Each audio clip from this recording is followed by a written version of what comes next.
کیسے یہ انشور کرائیں گے کہ جو ٹیکس آپ ان سے لے رہے ہیں سپر ٹیکس کے نام پہ وہ نیچے اپنے کنزیومر کو اور غریب آدمی کو منتقل نہیں کرے گا؟ اچھا وہی دیکھیں بڑا آسان تھا ہمارے لیے، 17% سیلز ٹیکس تھا، اگر میں 18% سیل ٹیکس کر دیتا مجھے 200 ارب روپے مل جاتے، کم از کم 200-250 ارب روپے کا ٹیکس تھا۔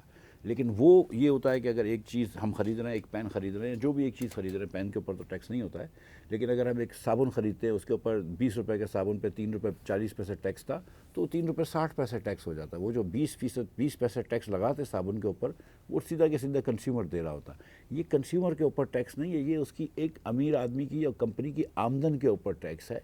یہ اس سے نقصان ضرور ہوتا ہے کہ اس کی ری انویسٹمنٹ کی اپرچونٹی کم ہو جاتی ہے، لیکن یہ انفلیشنری ٹیکس نہیں ہے۔ معیشت کی تھیوری، اکنامک تھیوری آپ کو کہتی ہے کہ یہ ٹیکس جو ہے یہ پاس آن نہیں ہو سکتا ہے۔ اچھا، تو یعنی یہ اس سرمایہ دار کے انکم سے آپ لیں گے، بالکل اس کے انکم سے اس لیں کے گے، پروڈکٹ پہ نہیں ہے، پروڈکٹ اس پہ کے کارخانے پہ نہیں ہے، بالکل نہیں، بالکل نہیں، بالکل نہیں۔ اور آپ اس کو انشور کرائیں گے کہ یہ عام آدمی تک وہ منتقل نہ کرے۔ بالکل، کیونکہ فری مارکیٹ ہے تو آپس میں کمپٹیشن کی وجہ سے یہ نہیں ہو سکے گا، اور ہم نے یہی کیا ہے۔ اور کچھ مخصوص انڈسٹریز ہیں ان سے ہم نے 10% ٹیکس مانگا ہے، جس کے اندر وزیر اعظم صاحب کے جو بیٹے ہیں ان کی انڈسٹری بھی شامل ہے، شوگر کی، کیونکہ ہم سمجھتے ہیں کہ پچھلے سال شوگر والوں نے ایک انیوژل پروفٹ کمایا تھا۔ ہم سمجھتے ہیں کہ مثال کے طور پہ کئی اور انڈسٹریز نے ایک انیوژل پروفٹ کمایا، جس وجہ سے بھی اللہ تعالیٰ ان کو مبارک کرے اور ہمیشہ وہ رکھیں پروفٹ۔ میں چاہتا ہوں کہ اور پروفٹ کریں۔ میں بھی ایک بزنس فیملی سے آیا ہوں، لیکن اس وقت اگر میں ملک کو دیوالیے کی طرف لے جاتا ہوں تو ہم سب غریب ہو جائیں گے۔ تو اس سال بہتر نہیں ہے کہ ہم 10% دے دیں اپنی انکم کا تھوڑا سا زیادہ حصہ، اور ملک کو دیوالیے سے وہ بچائیں۔ جو انڈسٹری پہ آپ نے 10% لگایا ہے، صرف مخصوص انڈسٹری پہ، مخصوص 13 انڈسٹریز پہ، تو وہ تو منتقل کریں گے نا ان کو؟ کیسے کریں گے؟ وہ تو صرف ایک ون ٹائم ٹیکس لگا ہے، آپ کا ون ٹائم ٹیکس لگا ہے آپ کی انکم کے اوپر، آپ کی کاسٹ کے اوپر تو نہیں لگا ہے۔ ہم آپ کی کاسٹ کو تو نہیں بڑھا رہے، ہم آپ کی قیمت فروخت کو نہیں بڑھا رہے، ہم آپ کی قیمت خرید کو نہیں بڑھا رہے، ہم تو کہہ رہے ہیں جو نفع آپ نے کیا ہے اس میں سے ہم 10% لیں گے۔ تو ہم آلریڈی 29% لے رہے تھے، اب 39% لے لیں گے۔ اس سے قیمتوں میں فرق نہیں آئے گا، قیمتیں میں بالکل فرق نہیں آئے گا اس سے۔ اچھا، آپ نے تنخواہ دار طبقہ جو ہے جی، وہ تو پہلے سے ٹیکس دے رہا ہے، بالکل لوگ کہتے ہیں بھائی ٹیکس نیٹ کو بڑھاؤ۔ جی، آپ نے پہلے بجٹ سپیچ میں کہا بھی تھا کہ میں ان پہ مزید ٹیکس نہیں لگاؤں گا، لیکن آپ نے تو وہ کم کر دیا۔ جی، میں نے دیکھیں جو 1 لاکھ روپے سے کم کے جو لوگ تھے تنخواہ دار، ان کے اوپر ہم نے 0 ٹیکس رکھا تھا۔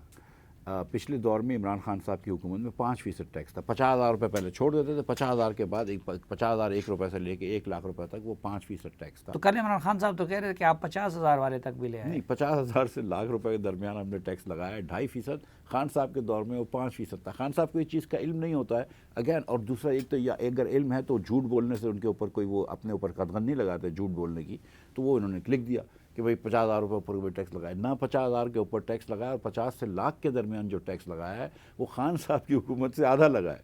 لیکن بہرحال اللہ بڑا ہے۔ اچھا، وہ تو بہرحال، لیکن یہ ہے کہ جو پہلے سے ٹیکس دے رہا ہے، جی، حکومتیں ان کو مزید نچوڑتی ہے، لیکن ٹیکس نیٹ کو نہیں بڑھاتی۔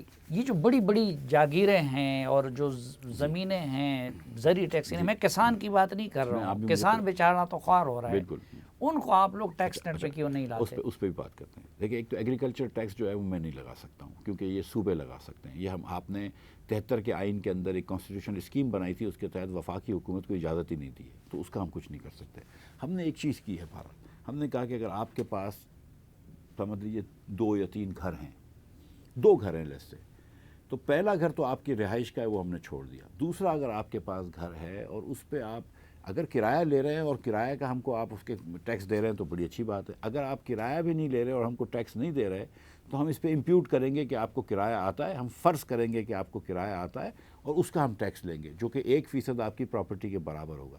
اسی طرح اگر آپ کا ایک خالی گھر، خالی زمین رکھی ہوئی ہے آپ کے اوپر، تو ہم اس پہ بھی امپیوٹ کریں گے کہ آپ کی ٹیکس لگ رہا ہے آپ کو، کیونکہ آپ کی انکم بھی بڑھ جاتی ہے اس پہ، مطلب زمینوں کی قیمت بھی بڑھتی ہے، تو ہم اس پہ بھی ٹیکس لیں گے۔ اس سے یہ ہوگا کہ جو لوگ 6-6, 8-8, 10-10 پلاٹس رکھتے ہیں، اور آپ کو پتہ ہے کہ شہروں میں رکھا جاتے ہیں یہ، ان سے ہم تھوڑا سا ٹیکس وصول کریں گے۔ تو پہلی مرتبہ ہم سچ مچ آپ کو بتا رہا ہوں کہ سیریسلی پروگریسو ٹیکس ہے، اور یہ شہباز شریف کی ویلیوز ہیں، جس ویلیوز کے اوپر وہ جا رہے ہیں اس کو ریفلیکٹ کیا ہے میں نے۔ نہیں، یہ تو ان کو ویلیوز تو اچھی بات، لیکن میرا اپنا ایک مسئلہ ہے جو میں سمجھنا چاہتا ہوں۔ میرا اسلام آباد میں گھر نہیں ہے، میں کرائے کے گھر میں رہتا ہوں۔ ابھی بھی جب بنا رہا ہوں 10-15 مرلے کا تو وہ اسلام آباد سے باہر بنا رہا ہوں کیونکہ میں یہاں پہ افورڈ نہیں کر سکتا اسلام آباد میں. اس کے برعکس عمران خان صاحب کا پتہ نہیں 300 کنال ہے کہ کتنا ہے. جی جی جی. زرداری صاحب کا ایک گھر اسلام آباد میں، ایک لاہور میں، ایک کراچی میں. آپ کی قیادت کا رائے ونڈ میں، ماڈل ٹاؤن میں، باقی جگہوں پہ. اب مجھے یہ سمجھائیں کہ یہ کیا یہ ظلم نہیں ہے اور اس کا کوئی آپ طریقہ نہیں نکال سکتے کہ پچھلے سالوں میں میں نے عمران خان سے زیادہ ٹیکس دیا ہے؟ کیوں؟ میں تو شافی صاحب ایک سال میں جتنا ٹیکس دیتا ہوں اتنا عمران خان نے زندگی میں ٹیکس نہیں دیا ہے. اس میں کیا بڑی بات ہے؟ نہیں تو یہی میں کہہ رہا ہوں نا، عمران خان کون سا معیار آ گیا ہے یار ٹیکس دینے کا؟ مطلب لاکھ روپے ٹیکس دیتا ہے. میرا وہ عمران خان کی میں نے مثال دی نا کہ میں بغیر گھر کے کرائے کے گھر میں ہوں اور وہ 300 کنال کے گھر میں ہیں، لیکن میرا ٹیکس ان سے زیادہ کیوں ہے؟ کیونکہ آپ کی آمدن آپ سچ دکھا دیتے ہیں.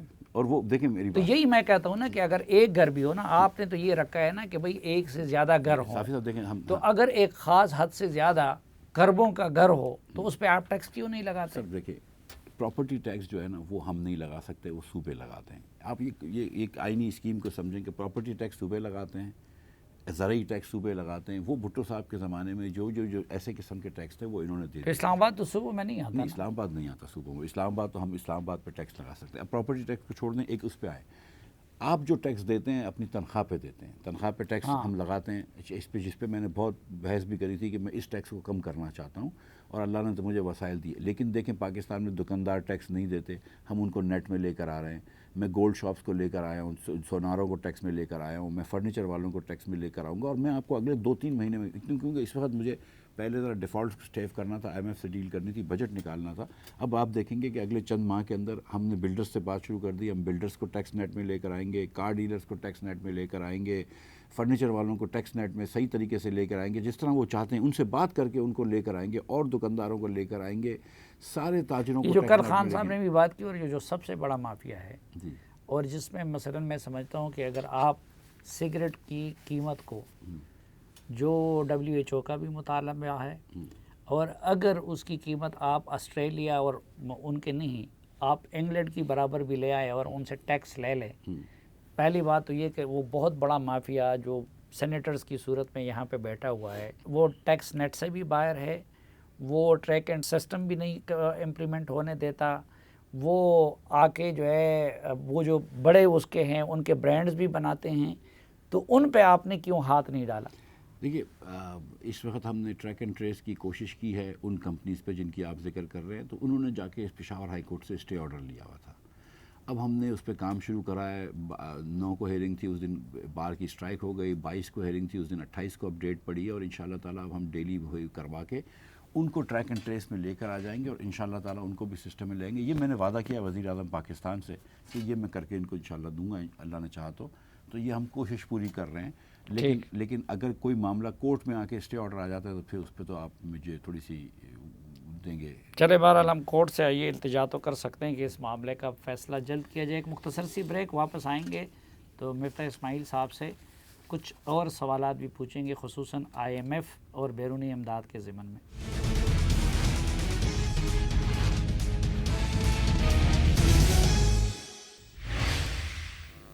ایک بار پھر خوش آمدید آپ کو. جرگے میں ہمارے ساتھ ہیں وفاقی وزیر خزانہ جناب مفتاح اسماعیل صاحب. مفتاح اسماعیل صاحب، IMF سے ڈیل ہو گئی ہے یا ہو رہی ہے؟ IMF سے بات چیت ہو گئی ہے اور تھوڑی سی بات چیت ہو بھی رہی ہے. میں آپ کو یہ بتا دوں، سوری بڑا آنسر میرا سیدھا نہیں ہے. کل انشاءاللہ پیر کے دن مجھے گزشتہ کل فون آیا تھا، IMF سے میری بات ہوئی تھی. تو کل انشاءاللہ پیر کے دن مجھے وہ MEF بھی مل جائے گا، memorandum of economic and financial policy, جس کے اوپر ہمارا اسٹاف لیول اگریمنٹ ان سے ہوگا. کل یہ مل جائے گا. اس وقت وہ ہم سے دو حصے ہوتے ہیں IMF کی بات چیت کے. ایک حصہ جو مشکل حصہ ہوتا ہے وہ ہوتا ہے بجٹ کا، وہ ختم ہو چکا ہے. اس پہ بات چیت ہو گئی ہے، وہ ختم ہو گیا، سارا اگریمنٹ ہو گیا ہے. IMF نے جو ہم سے بات کی تھی انہوں نے اپنی ہیڈ مینجمنٹ سے پوچھ لیا، ان کے مینجمنٹ نے بھی اس کو ہاں کہہ دیا، وہ سب صحیح ہو گیا. دوسرا حصہ ہوتا ہے اسٹیٹ بینک کے ٹارگٹ سیٹ کرنے کا کہ آپ کے اتنے ریزروز ہونے چاہیے، اتنا یہ ہونا چاہیے، اتنا. اس کے اوپر تھوڑی سی میرے خیال سے 1 دن کی بات رہ گئی ہے. یہ آج کے دن میں ہو جائے گی اور کل تک انشاءاللہ تعالیٰ یہ کام نپٹ جائے گا. آپ کیا ایکسپیکٹ کرتے ہیں کب تک باقاعدہ معاہدے پہ دستخط ہو جائیں گے؟ اسٹاف لیول ایگریمنٹ میرے خیال سے اگلے ہفتے میں near the end of the week ہو جائے گا. ایم ای ایف پی مجھے منڈے کو مل جائے گا, تو پھر ٹیوزڈے وینسڈے کو اس کے اوپر کام ہوگا. تھرسڈے فرائیڈے تک انشاءاللہ تعالی ہم یہ سیٹ کر لیں گے. شرائط ان کے سب پورے ہو گئے ہیں یا کچھ ابھی ڈیمانڈز باقی ہیں؟ دیکھیے کچھ ان کی ایسی شرائط تھی جس کو میں منوہن تسلیم کرنے کے لیے خوش تھا. مثلا وہ کہہ رہے تھے کہ پیٹرول کے اندر آپ نقصان نہ کریں, آپ افورڈ نہیں کر سکتے. میرے خیال سے وہ بات ریزنیبل تھی.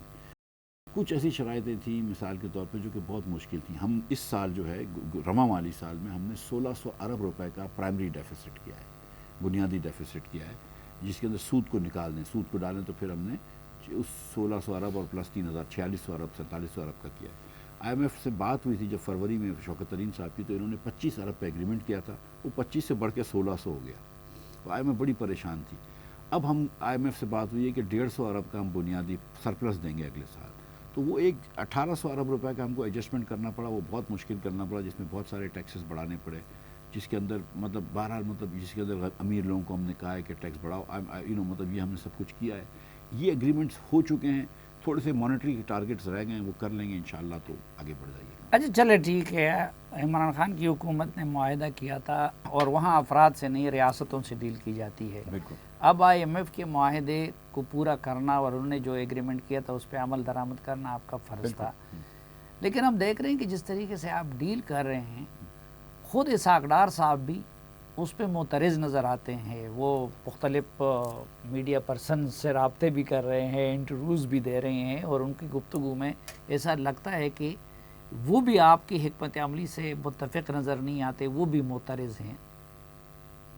جی شروع میں مجھے پتہ ہے کہ میری اور ڈار صاحب کی آراء مختلف تھی پیٹرول کی پرائسز کی بارے میں, اور یہ ڈار صاحب نے بھی ٹی وی پہ آ کے بات کی ہے. اور جو میں کرتا ہوں مثال کے طور پہ, جو کوئی بھی پالیسی ہوتی ہے, چاہے وہ ٹیکس لگانے کی پالیسی ہوتی ہے, چاہے وہ کمپنیز کے اوپر ٹیکس لگانے کی پالیسی ہوتی ہے, اس میں یا وزیر اعظم صاحب کی اجازت ہوتی ہے یا ان کا حکم ہوتا ہے, یا وہ خود مجھے کہتے ہیں کہ مفتاح یہ کر لو, یا اگر وہ نہیں کہتے تو میرا یہ کام ہے کہ میں ان سے کہتا ہوں. میں دن میں خیال سے کوئی 4 گھنٹے پرائم منسٹر آفس میں نکالتا ہوں گا پرائم منسٹر کے ساتھ. مطلب میرا کبھی ایسا نہیں ہوا کہ کوئی دن نکلا اور چھٹی کے دن کو ملا کر کہ ان سے دن میں 2-3 مرتبہ بات چیت نہ ہوئی ہو. ان سے بڑا کلوز کوآرڈینیشن ہوتا ہے. پرائم منسٹر شہباز شریف جو ہیں تو بڑے ہینڈز آن پرائم منسٹر, ان کو ہر چیز پتہ ہونی چاہیے. کل میری ان سے گزشتہ کل بات ہوئی, تو میں کہا صبح میں آپ کو سر ایک آ کے پریزنٹیشن دے دوں گا کہ یہ فائنل نمبرز بجٹ کے ہوئے, یہ چیزیں ہوئی ہیں. آج میں نے میٹنگ کری ہے جس سے میں بنوائی ہے. تو اگر کوئی بھی شخص ہو, اگر آپ مجھے کہہ رہے ہیں کہ میں نے یہ غلطی کری ہے, یہ غلطی کری ہے, تو اس مطلب یہ وزیر اعظم کی سے ڈھکی چھپی نہیں ہے. یہ غلطی نہیں ہے. آپ تو یہ مسلم لیگ نون اس کے لیے مشہور تھی کہ جی وہ سرمایہ کار کو ترغیب دیتی ہے, اس کو پاکستان میں لاتی ہے. یہ جو آپ نے سپر ٹیکس لگا دیا, جو مختلف صنعتوں پہ ٹیکس لگا دیا, تو اس کے نتیجے میں پاکستان سے سرمایہ کار اور کارخانہ دار مزید نہیں بھاگے گا. سر ایک بات پہلے میں کروں کہ مسلم لیگ نون نے ہمیشہ سرمایہ کاری کو ترغیب دی ہے, سرمایہ کار کو نہیں. ہم نے ہمیشہ انویسٹمنٹ کلائمیٹ اچھا بنانے کو کیا ہے, ہم نے بزنس کو سپورٹ کیا ہے. ہم نے تو دیکھیں نا, یہ ہم نے نواز شریف صاحب کے زمانے میں بھی یہ جو صحت کارڈ ہے وہ نواز شریف نے انٹروڈیوس کیا تھا. یہ جو آپ کے بی آر ٹیز بنی ہیں نواز شریف کے زمانے میں آئی ہیں. یہ جو روڈز بنے ہیں نواز شریف کے زمانے میں. اس سے کوئی صنعت کار کو تو فائدہ نہیں ہوتا ہے, وہ تو جہاز استعمال کرتے ہیں. اس سے صنعت کاری کو فائدہ ہوتا ہے کہ انویسٹمنٹ آئے گی. وہ انوائرمنٹ ہم نے ابھی بھی کیا ہے. لیکن آپ اس وقت سوچیں کہ ایک جہاز ایک طرف میں یہ کھڑا ہوا تھا کہ پاکستان میں 10% امیر لوگوں سے ٹیکس لے لوں یا 4% لے لوں. دوسری طرف یہ تھی کہ میں سری لنکا کا حال کر دوں, پاکستان کا روپے جو ہے وہ 400 روپے کا ہو جائے معاذ اللہ, اور پاکستان کے اندر پیٹرول کی 8-8 گھنٹے کی لائنیں لگ جائیں. آپ یہ دیکھیں کہ ہم نے اتنا نقصان کرتے ہوئے پیٹرول بھی ایک دن بھی اللہ کی مہربانی سے پیٹرول کی سپلائی چین نہیں ٹوٹنے دی. تو یہ ہماری مصدق ملک صاحب میں اور جو دیگر لوگ ہیں وہ کام کر رہے ہیں, انہوں نے کام کیا ہے نہیں. یہ سپلائی چین ہم نے نہیں توڑنے دی جبکہ سب کو نقصان ہو رہا تھا سسٹم میں. ہم نے یہ چیزیں کی ہیں. آئی تھنک کہ شہباز شریف کی حکومت نے 3 مہینے میں وہ ڈیلیور کر کے دکھایا ہے, پاکستان کو ڈیفالٹ سے بچایا ہے. نہیں, پچھلے سالوں میں نیب کی وجہ سے بہت سارا پاکستان سے پیسہ بھی ہجرت کر گیا اور ذہانتیں بھی ہجرت کر گئی, لوگوں نے پیسہ نکال دیا تھا. اب اوپر سے بجلی آپ نے مہنگی کر دی, پیٹرول مہنگا ہو گیا, آپ نے مخصوص ٹیکس لگا دیے. تو آپ نہیں سمجھتے کہ اس کے نتیجے میں پاکستان کا صنعت کار تنگ آ کے پاکستان سے نکلنے کی کوشش کرے گا؟ یہ دیکھیں کیسے روکیں گے آپ ان کو پاکستان کے یہ ہماری ذمہ داری ہے. مجھے اس وقت پتا ہے کہ مغرب کے اندر کیونکہ معیشت سلو ہو رہی ہے, ریسیشن آ رہا ہے, تو وہاں پہ ہمارے ایکسپورٹس کے آرڈر بھی کم ہو گئے. یہ ہماری ذمہ داری ہے اور ہم ذمہ داری پوری کریں گے کہ ہر انڈسٹری کو پاکستان میں, چاہے وہ پنجاب میں ہو, کے پی میں ہو, سندھ میں ہو, بلوچستان میں ہو, سب کو ریجنلی کمپیریٹیو ریٹ پہ گیس دیں گے, بجلی دیں گے ان کو, اور 24 گھنٹے دیں گے. نومبر سے پنجاب کی صنعت کو گیس کم مل رہی ہے اور فروری سے تو مل نہیں رہی تھی. ہم نے آ کے اس کو واپس تھوڑا سا بحال بھی کیا, اس کو بڑھایا بھی ہے, اور میں آپ کو یقین دلا رہا ہوں کہ انشاءاللہ اگلے چند دنوں کے بعد ہم یہ گارنٹی کر دیں گے کہ ان کے ریٹ پہ ان کو ہم 24 گھنٹے پاور یا بجلی دیں گے ہر انڈسٹری کو پاکستان میں. ایکسپورٹس کو دیکھیں آپ, ہم بالکل ترقی دینا چاہتے ہیں. اور یہ بات بھی بتاتا چلوں کہ جو 4 سال سے انہوں نے DLTL ہوتا ہے, ایک انسینٹیو اسکیم ہوتی ہے, ایکسپورٹرز کو پیسے نہیں دیے تھے, جو نواز شریف صاحب کے زمانے کی اسکیمیں تھیں ان کے ابھی تک انہوں نے پیسے نہیں دیے, تو وہ بھی آ کے شہباز شریف کے حکم پہ میں نے دیے ہیں. 42 ارب روپے میں نے دلوا دیے. نہیں, لیکن ان کو خوف تو لاحق ہو گیا ہے, اسی لیے آپ کے اس سپر ٹیکس اور ان اقدامات سے اسٹاک ایکسچینج کریش کر گیا. بالکل, اسٹاک ایکسچینج جو ہے وہ ایک دن نیچے گیا ہے, اس میں کوئی ڈاؤٹ نہیں ہے. ظاہر ہے کہ اگر آپ ایک سال کے پروفٹ کو 10% سے کم کر دیں گے تو کمپنیز کی ویلیو کم ہو جائے گی. لوگ ڈرے ہوئے ہیں, لیکن جیسے ہی لوگ سمجھیں گے وہ بہتر ہو جائے گا. مجھے اس میں دیکھیں, میری بات سنیں, میری اپنی کمپنی اسٹاک ایکسچینج میں لسٹڈ ہے. میں ایک چھوٹا سا بینک کا بھی چھوٹا سا حصے دار ہوں. میں یہ چیزیں سمجھتا ہوں, اور میں نے اپنے اوپر ٹیکس لگایا ہے, میں نے شہباز شریف کے اوپر ٹیکس لگایا ہے. مجھے پتہ ہے کہ اس وقت یہ قوم کی ضرورت ہے. میں آج ایک بات کر رہا تھا, میں آپ کو سلیم بھائی یہ بات کرتا ہوں. یہ جو حکومت کی پیلی اسکولیں ہوتی ہیں نا, بچہ وہاں سے نکلتا ہے نا 10ویں جماعت پڑھ کے, تو وہ 2 جملے نہیں لکھ سکتا ہے اردو کے اندر صحیح طریقے سے, آپ کو بھی پتہ ہے. وہ میتھمیٹکس کے اندر اس کو پرسنٹیج نکالنے نہیں آتی ہے. وہ بچے جو ان اسکولوں سے نکل رہے ہیں, وہ مفتاح اسماعیل کے بچوں سے کیسے کمپیٹ کریں گے, جن کو ٹیوشن بھی ملتا ہے, جو بیسٹ اسکولوں میں بھی جاتے ہیں. آپ نے یہ ملک کے اندر اتنا امیر و غریب میں فرق کرنا ہے جو دنیا میں کہیں پر بھی نہیں ہو. ہم کس طرح کا ملک بنا رہے ہیں کہ 8%. اچھا, ایک تو امیر و غریب کا فرق ہے, لیکن دوسرا بھی ایک فرق ہے, وہ علاقوں کا فرق ہے. بالکل. مثلا بلوچستان میں اور پختونخوا اور بالخصوص جو سابقہ قبائلی اضلاع تھے, وہاں پہ ہر حوالے سے غربت کی ریشو وہاں زیادہ, پھر تعلیم کی سہولت وہاں فقدان. یہ آپ سے تو مجھے یہ توقع نہیں تھی. آپ نے وہ جس طرح آپ نے کہا کہ نا میں نے اپنے کارخانے پہ, اس کے حوالے سے میں پرسنلی بڑا ٹچی ہوں, تو اس کے فنڈز آپ نے کیوں وقت دیے قبائلی اضلاع کے؟ چلے وہ بھی بات کر لیتے ہیں. ڈیولپمنٹ کا ایک بھی پیسہ نہیں کاٹا ہے. چوتھے کوارٹر کے اندر ہم نے باقی پیسے سب کے روک دیے تھے کیونکہ ہمارے پاس پیسے ہی نہیں تھے, لیکن ہم نے کے پی کو ان اضلاع کے لیے آدھے پیسے دیے. ہم سے بات ہوئی کے پی حکومت کی کہ بھئی اگلے سال کے لیے آپ جو کرنٹ ایکسپینڈیچر ہے اس کو آپ بڑھا کے دیں. ہم نے ان سے کہا کہ کیوں بڑھا کے دیں, ان کا ہمارا خرچہ زیادہ ہے. اور میں نے ان کو یہ بھی اشور کیا, یہ کشمیر والوں کو بھی کیا اور گلگت بلتستان والوں کو بھی کیا کہ آپ لوگ اپنے بجٹ, کشمیر والوں نے کہا تھا ہم بجٹ پیش نہیں کریں گے. ہم نے کہا آپ بجٹ پیش کریں, اگر آپ کے اخراجات بڑھ گئے آپ ہم سے آ کے بات کریے گا, ہم کو تھوڑا سا دکھا بھی دیجیے, سمجھا بھی دیجیے. دیکھیں سر, کے پی میں جب کے پی کے انضمام ہوا تھا, جب فاٹا کے علاقہ, تو اس وقت یہ بات ہوئی تھی کہ 100 ارب روپیہ ان کو ملے گا اور چاروں صوبے اور وفاق چاشوں مل کے کنٹریبیوٹ کریں گے. یعنی 3% آف دا ڈیویزیبل پور which were more than 100 billion. کسی نے نہیں دی. ٹھیک ہے, ہاں, عمران خان صاحب نے تو نہیں, عمران خان کے زمانے کے پی حکومت نے بھی نہیں دی. آج بھی جتنا فاٹا کا خرچہ آتا ہے وہ صرف وفاق چلاتا ہے. تو باقی کسی کی ذمہ داری نہیں ہے. کیا کے پی کی حکومت کی, پنجاب کی حکومت کی, سندھ حکومت کی, بلوچستان کی ذمہ داری؟ تو آپ اس ضمن میں NFC کا اجلاس کب بلا رہے ہیں؟ میں ایک دم 100% ریڈی ہوں. میں نے شہباز شریف صاحب کو بھی کہا ہوا ہے کہ آپ NFC کو کانسٹیٹیوٹ کریں. وہ میرے خیال سے میں ہی چیئرمین ہوں گا, لیکن شہباز شریف صاحب اس کو کانسٹیٹیوٹ کریں گے.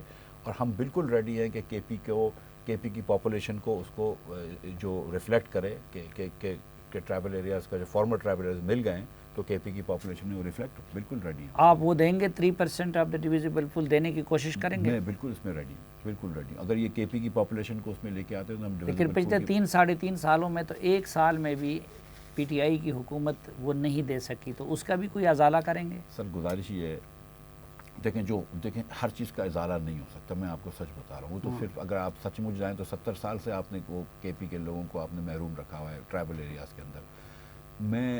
لیکن یہ جو انضمام ہوا تھا, اور جب 2023 تک جو کسٹم کی چھوٹ, سیل ٹیکس کی چھوٹ, ایکسائز کی چھوٹ, وہ بھی اس گناہگار نے دی تھی. ٹھیک ہے, اور اس سال بھی ہم نے مینٹین کری. اور میں نے یہ بھی وعدہ کیا کہ اگلے سال سے ان کے انڈیویجول انکم ٹیکس کو کم از کم 50% ریمیشن دے دوں گا یا 100% ریمیشن دے دوں گا.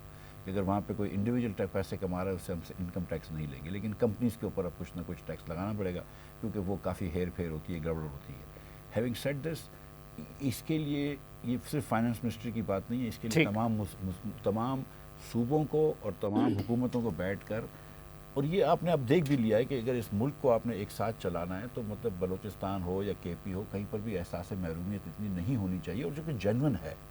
اور ایک اگر مطلب جس طرح امیر اور غریب کے تفاوت کو کم کرنا ہوگا، اسی طرح امیر اور غریب علاقوں کے درمیان بھی تفاوت کو بالکل کم کرنا ہوگا. 100%. بہت شکریہ جناب مفتاح اسماعیل صاحب ہمیں وقت دینے اور جرگہ میں تشریف لانے کے لیے. ناظرین ایک مختصر سی بریک، جس کے بعد ایک اور موضوع پہ بات.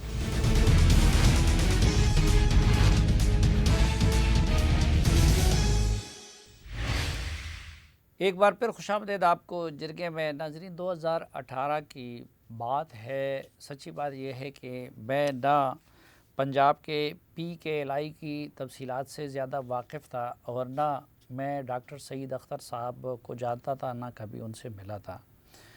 ہمارے معتبر اور نامور صحافی جو دی نیوز کے انویسٹیگیشن ٹیم کے سربراہ ہیں انصار عباسی صاحب، انہوں نے مجھے بتایا کہ اسی طرح ایک ڈاکٹر امریکہ میں اپنی پرتعیش زندگی چھوڑ کے اپنی اہلیہ سمیت وہ پاکستان آئے تھے، اور یہاں انہوں نے میاں شہباز شریف صاحب کی سرپرستی میں یہ پی کے ایل آئی کو اسٹیبلش کیا، اور ان کے ساتھ بہت زیادتی ہو رہی ہے.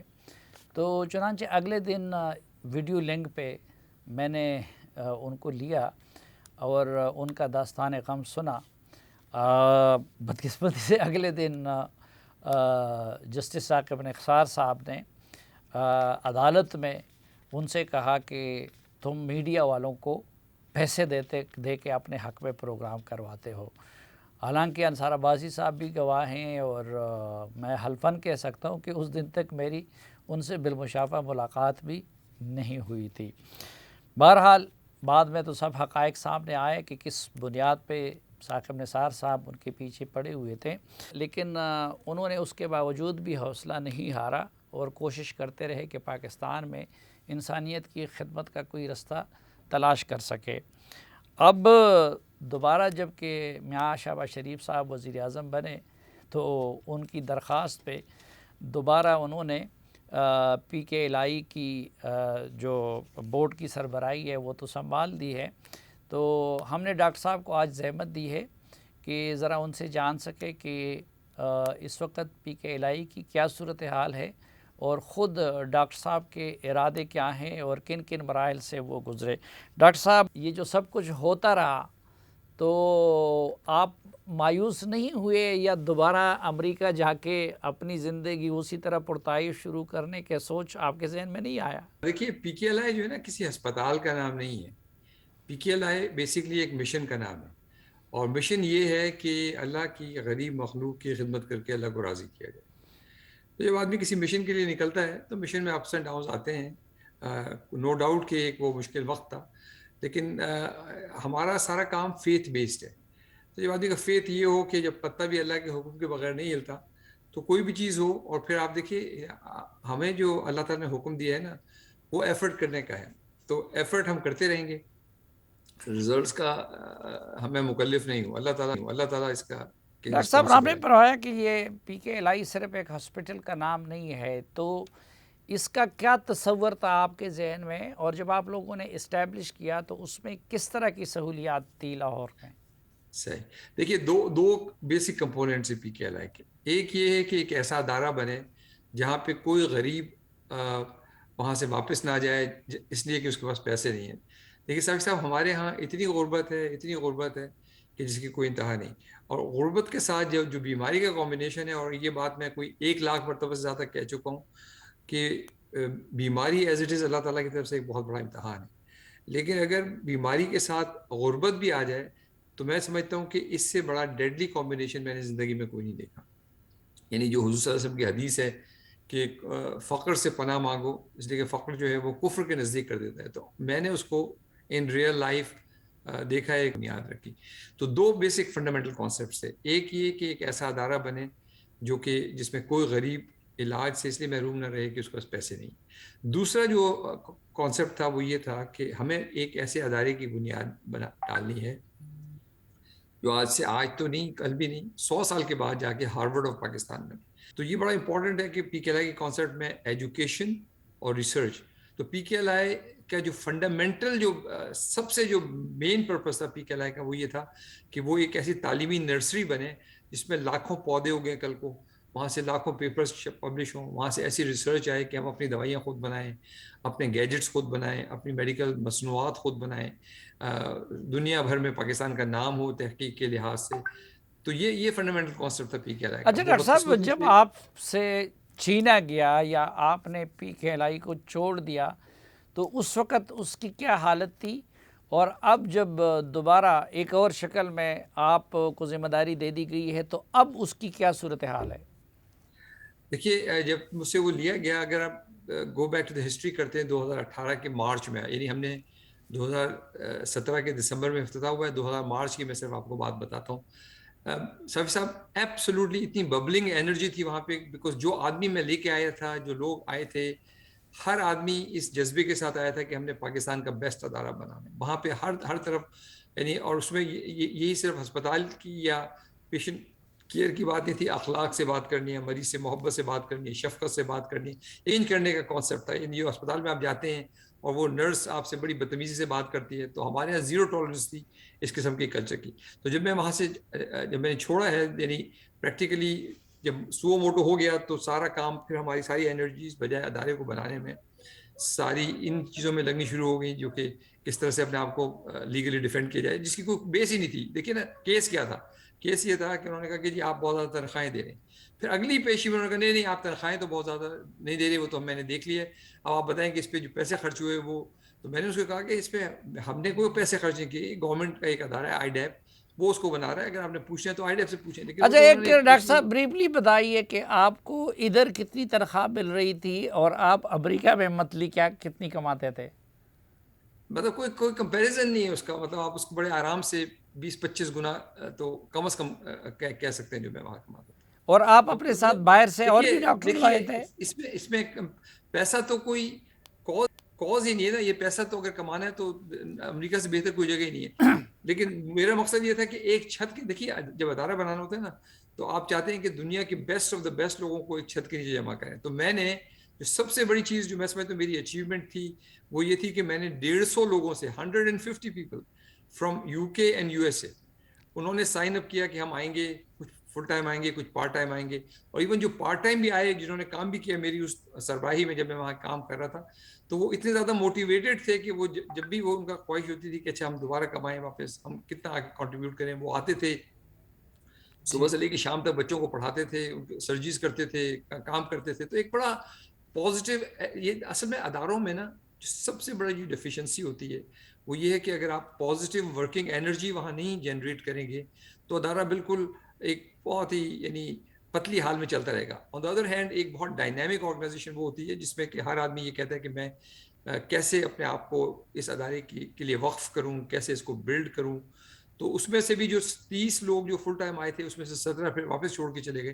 تو مطلب میں سمجھتا ہوں کہ یہ پاکستان کی ہسٹری میں ریورس برین ڈرین کا سب سے بڑا منصوبہ تھا پاکستان کا, اور اس سے 4-5 ہزار لوگوں کو نوکریاں ملنی تھی. تو نو میٹر آپ کس اینگل سے دیکھیں پی کے ایل آئی کو, کہ ایک ادارہ بننا تھا, اس میں ایک اچھا منصوبہ تھا. اچھا اب وہ باقی لوگ جو باہر سے آپ لائے تھے یا لا رہے تھے وہ بھی چلے گئے واپس؟ بہت حد تک کافی لوگ چھوڑ کے چلے گئے, لیکن اب آئیں گے واپس انشاءاللہ. پھر جو اچھی بات ہوئی اس میں ساری اس میں وہ یہ تھی کہ ڈاکٹر فیصل ڈار جو لیور سرجن ہیں, جو آئیڈیولوجیکلی ہمارے ساتھی تھے اور پہلے دن سے میرے ساتھ تھے, وہ انہوں نے جا کے اور as a dean last year join کیا. تو وہاں سے پھر چیزیں ٹرن اراؤنڈ ہوئیں. بیچ میں کورونا بھی آ گیا, تو اور کورونا میں بھی پی کے ایل آئی نے اپنی جو ثابت قدمی کو اور اپنی جو سسٹم کو کی اسٹیبلشمنٹ کو ثابت کر دیا کہ وہاں پہ انہوں نے, جو کہ نہیں کرنا چاہیے تھا ایک لحاظ سے, لیکن چونکہ ایک نیشنل ایمرجنسی تھی کورونا, تو انہوں نے کورونا سینٹر بنا دیا پی کے ایل آئی کو. صرف ثاقب نثار صاحب کا معاملہ نہیں تھا, اور ہر آدمی کا یہ خواہش تھی کہ کسی طرح ہم, مجھے فونز آتے تھے کہ کسی طرح ہمیں وہاں پہ کوئی بیڈ دلوا دیں, چونکہ وہاں سسٹمز تھے, پراپر نرسز تھی. دیکھیے جو ہمارا سب سے بڑا ڈیلیما ہے نا شاہد صاحب, وہ یہ ہے کہ میڈیکل سسٹم میں ہمارے سسٹمز نہیں ہیں. امریکہ کا اگر آپ مجھ سے پوچھیں کہ ایک لفظ میں آپ امریکہ کی اسٹرینتھ بتائیں یا یورپ کی اسٹرینتھ بتائیں تو سسٹمز ہیں. تو پی کے ایل آئی میں ہم نے سسٹمز ان پلیس ڈال دیے تھے. ایک آدمی آئے گا تو کسی کو سفارش کروانے کی ضرورت نہیں ہے, وہ سسٹم ول ٹیک چارج اور سسٹم ول ڈو جو بھی چیز کرنی تھی. اچھا صرف ثاقب نثار کا معاملہ نہیں تھا, جو پی ٹی آئی کی حکومت تھی اور پی ٹی آئی کی صوبائی وزیر صحت تھی, وہ بھی یہ کہتے تھے کہ جی اس کے لیے جو لاء بنایا گیا ہے وہ بھی ٹھیک نہیں ہے, اور شہباز شریف صاحب نے بھی یہ غلطیاں کی ہیں اور آپ کو بھی اس طرح سے نوازا گیا ہے. تو اس کے جواب میں آپ کے پاس کیا وضاحت ہے؟ دیکھیے لاء یہ تھا, جب یہ شہباز شریف صاحب سے میری انیشیل میٹنگ ہوئی تو میں نے ان سے ایک ہی بات کہی, میں نے کہا دیکھیں اگر ہم اس کو واقعی ایک سینٹر آف ایکسلنس بنانا چاہتے ہیں تو اس میں کسی قسم کی پولیٹیکل انٹرفیئرنس اور کسی قسم کی بیوروکریٹک انٹرفیئرنس نہیں ہو سکتی. اگر یہ ہوگی تو میں نہیں آؤں گا. آئی پلینلی ریفیوزڈ. میں نے کہا کہ, اور ابھی بھی جب میں نے واپس آنے کا وعدہ کیا ہے ان سے تو اس شرط پہ کیا ہے کہ جو ہمارا پہلا والا لاء تھا ہم اس کو ری اسٹیبلش کریں گے.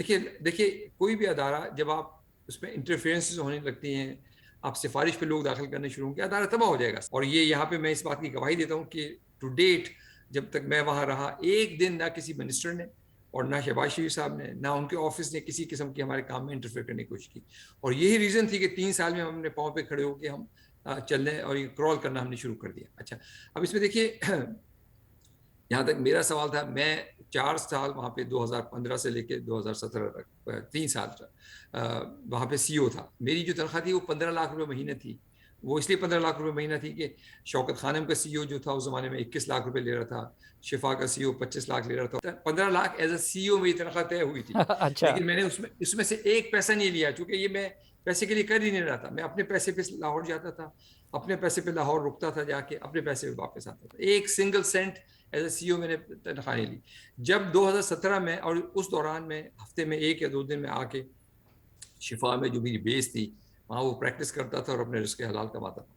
اس کے بعد جب وہ میں وہاں پہ فل ٹائم موو ہو گیا تو پھر میری تنخواہ as a head of the department 12 lakh روپے متعین ہوئی, جو کہ ہمارے جو پے اسٹرکچر تھا اس کی جو کم ترین سطح تھی ہے as a head of the department کی, میں نے وہ رکھی اپنی تنخواہ. اس لیے کہ دیکھیں یہ تنخواہ میرا نہ پہلے مقصد تھا نہ آج مقصد صرف ادارہ بنانا تھا. کہ یہ گورنمنٹ کے جو لوگ ہیں جو گورنمنٹ کے دفتروں میں کام کرتے ہیں یا گورنمنٹ کے ڈاکٹرز ہیں وہ کہتے ہیں کہ جی ان کو تو صرف 1.5 لاکھ روپے تنخواہ ملتی ہے, مگر وہ پھر شام کو اپنی پرائیویٹ پریکٹس کرتے ہیں, 40-50 لاکھ روپے کماتے ہیں, انڈاکیومنٹڈ انکم ہے.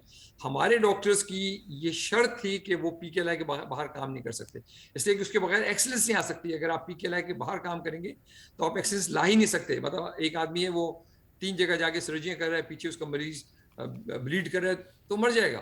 تو ہمیں جو ایکسلنس کی پہلی کنڈیشن یہ ہے کہ آپ فل ٹائم وہیں پہ اپنے آپ کو کمٹ کریں, اور یہ ریزن تھی کہ ہم ان کو 10-12 لاکھ روپے تنخواہ. ڈاکٹر صاحب ایک اعتراض پی ٹی آئی کا اور ان کے پنجاب حکومت کا یا عمران خان صاحب کا میرے لگتا تھا کہ بھائی اگر کسی ادارے پہ سرکار کا پیسہ لگ رہا ہے تو پھر اس سے وزیر صحت کا یا محکمہ صحت کا اور سرکار کا تعلق کیوں نہیں ہونا چاہیے, اس پہ اس کی نگرانی کیوں نہیں ہونی چاہیے؟ نہیں ہونی چاہیے. نہیں یہ کون سا, دیکھیے ہم نگرانی سے ہم نے نہیں کیا, ہم نے کہا پورا آپ اس کی پولیٹیکل اونرشپ لیں, آپ اس کی کمپلیٹ آڈٹ کا نظام کریں. ہم تو آڈٹ میں صافی صاحب اس حد تک گئے کہ ہمارے جو آڈیٹرز تھے وہ ارنسٹ ینگ اور فرگوسن تھے, اور پھر گورنمنٹ آڈیٹر جنرل تھا. آڈٹ سے ہمیں کوئی اعتراض نہیں تھا. ہم تو یہ کہتے تھے کہ آڈٹ تو ہماری اسٹرینتھ ہے, بیکاز اگر ہم نے اس کو آگے بڑھ کے جب پبلک کے سے پیسے جمع کرنا تھا تو ٹرانسپیرنسی تو پہلی کنڈیشن ہے ہماری. میں اتنے عرصے سے پی کے آئی چلا رہا ہوں تو ہم نے یہ سمجھ لیا ہے کہ جب تک آپ آنیسٹ نہیں ہوں گے اور ٹرانسپیرنٹ نہیں ہوں گے, اور یہی ریزن ہے کہ میرے جو دوست ہیں وہ آنکھ بند کر کے مجھے ڈونیشن دیتے رہے لاسٹ 15 سال 20 سال سے پی کے آئی کے لیے, جو اسلام آباد میں اپنا ہسپتال ادارہ چلاتا رہا ہوں شفا کے اندر غریب مریضوں کے لیے. تو ہمیں اس چیز پہ قطعی کوئی وہ نہیں تھا. ہمارا یہ تھا کہ ہمارے آپ آپریشنز میں انٹرفیئر نہیں کریں گے. دیکھیے کیا ہوتا ہے کہ ایک آدمی آ گیا, اس نے کہا جی اس کو رکھ لیں آپ, اب وہ آدمی کسی قابل نہیں ہے, وہ خود بھی کام نہیں کرے گا, وہ دوسروں کو بھی خراب کرے گا, ادارے کو تباہ کر دے گا. ایک سنگل آدمی میں نے اداروں کو تباہ ہوتے ہوئے دیکھا ہے. اور یہ تو بیسک فنڈامنٹل کانسیپٹ یہ تھا کہ گورنمنٹ ایک ادارہ بنانا چاہتی تھی, ان کے پاس پیسے تھے اور زمین تھی مگر ایکسپرٹیز نہیں تھی. ہمارے پاس ایکسپرٹیز ہے مگر پیسے اور زمین نہیں ہے.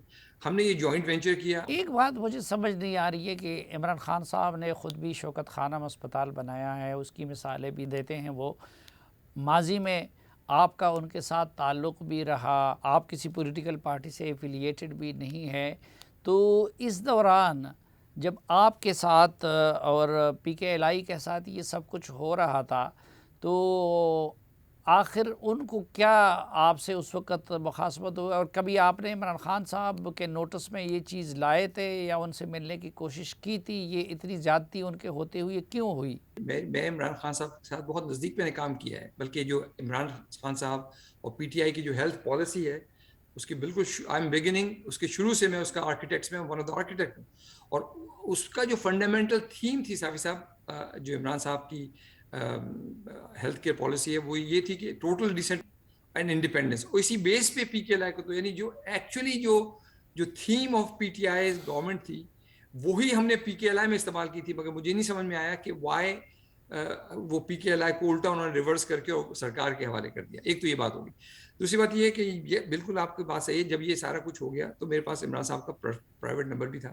تو جب وہ پرائم منسٹر بن گئے تو میں نے ان کو میسج کیا کہ دیکھیں یہ اس وقت میں نے زندگی میں ایک اسپاٹلیس کیریئر گزارا ہے، کبھی آج تک ایک پیسہ حرام کا نہیں کھایا، یہ ایک فریولس قسم کا لا سوٹ میرے خلاف کیا ہے چیف جسٹس صاحب نے، تو میں آپ سے ملنا چاہوں گا، لیکن میں اس وقت آپ سے ملوں گا جبکہ وہی کورٹ جس نے مجھ پہ الزام لگایا وہی مجھے ایک کلین چٹ دے دے گی۔ تو جب وہ سب کچھ ہو گیا انہوں نے ان کا جواب آیا کہ نہیں بالکل فیئر بات ہے، جب آپ ہو جائے تو مجھ سے رابطہ کیجیے۔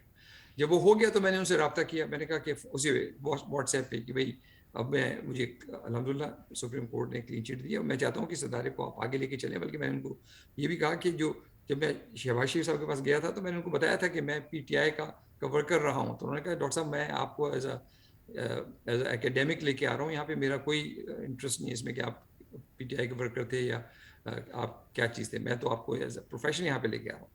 تو جب میں نے ان کو کہا تو انہوں نے کہا کہ ٹھیک ہے پھر آپ برکی صاحب سے مل لیں، جو نوشیروان برکی ان کے جو کزن ہیں ان کے، جی ہیلتھ کے افیئرس کو دیتے ہیں، تو میں نے برکی صاحب سے ملا تو ان کا تو بہت ہی نیگیٹو رویہ تھا کہ نہیں آپ نے تو سفید ہاتھی بنا لیا، جو بات میں کہتا تھا وہ سمجھنے کی کوشش نہیں کرتے تھے۔ ان کا میں نے کہا آپ کو پتا ہے کہ یہاں پہ 2 کروڑ کی پاپولیشن کو ہیپیٹائٹس بی اور سی ہے، کیسے سفید ہاتھی بنا لیا؟ پورے پاکستان میں ایک بڑا ادارہ کڈنی لیور کا ہے نہیں، جو کہ اور اس ریجن میں تو خاص طور پہ چلے اللہ تعالیٰ ادیب رضوی صاحب کو اچھا رکھے کہ کراچی میں انہوں نے ایس آئی یو ٹی بنا دیا، اس پورے ریجن میں، پورے کے پی کے میں، پورے پنجاب میں، بلتستان میں، کشمیر میں، اس پورے ناردرن ریجن میں کوئی ایک سنگل ادارہ ایسا نہیں ہے جو غریب کو اس طرح سے کیٹر کرتا ہو as a centre of excellence. میں نے کہا یہ کس طرح سے آپ کہہ سکتے ہیں کہ یہ سفید ہاتھی بنا دیا آپ نے؟ تو ہماری بڑی ہیٹڈ قسم کی ان کے ساتھ گفتگو ہوئی، بیکاز وہ بات کر رہے تھے بالکل غلط بات کر رہے تھے، اور میں نے ان کو بالکل کنفرنٹ کیا، اور میں خیال ہے that may be the reason, I don't know, کیونکہ میں نے پھر عمران خان صاحب سے بہت ملنے کی کوشش کی لیکن وہ نہیں ملاقات ہو سکی میری، ہر پوائنٹ پہ کہیں نہ کہیں وہ چیز بلاک ہو جاتی تھی۔ پھر میں نے اللہ کے حوالے کیا، میں نے کہا دیکھیں میرا کام ایفرٹ کرنا ہے، کسی بھی ایک دن میں نے نہ اپنی ایفرٹ میں کمی نہیں کی، even in my lowest hours میرا اللہ پہ بہت اسٹرانگ فیتھ رہا ہے، اور اللہ تعالیٰ نے پھر اس کا صلہ مجھے یہ دیا ہے کہ میں صاحب خود میں سے کھڑا رہا ہوں، تو اللہ تعالیٰ نے پھر مجھے وہاں پہ بٹھا دیا، میں پھر اپنی کوشش کروں گا، پھر کچھ نہیں ہوگا تو میں اپنی ایفرٹ کرتا رہوں گا، اور انشاءاللہ یہ اسٹرگل تو لائف لانگ ہے، آگے چلتی رہے گی۔ بہت شکریہ ڈاکٹر صاحب۔